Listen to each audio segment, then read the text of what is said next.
Hey gang, you know one of my favorite games to play at recess or play in PE as a kid was kickball. I still like playing kickball quite a bit with the youth groups or maybe even going into PE class. I love kickball. And I can remember as a kid or even sometimes now just anxiously anticipating being picked for a kickball team and just having all that adrenaline inside, getting ready to kick the ball for the team I got picked for. You know, our spiritual lives can be a lot like kickball. Because you see, we've been picked or chosen by God. We've been chosen for His team. 1 Peter chapter 2 tells us that we are chosen by God, that we are made His people because of His love for us.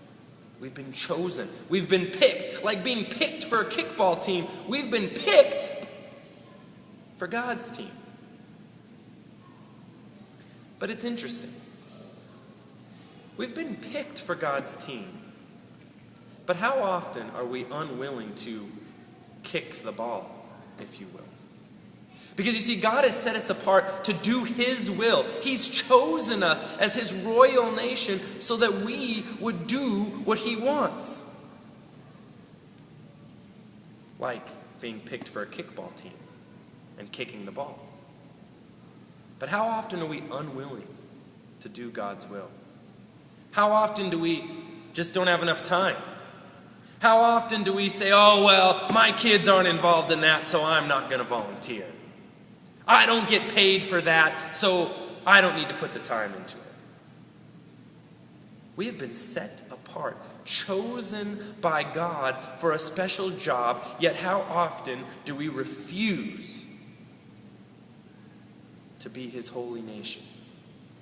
It's like being picked for a kickball team and then refusing to kick the ball.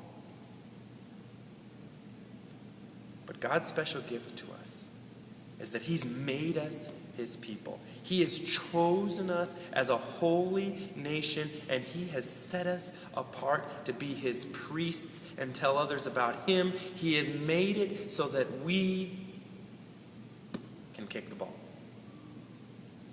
How will you be a chosen follower of God? How will God set you apart to do His will this week, this month, in your life? How are you, as a chosen child of God, going to kick the ball? See you next week.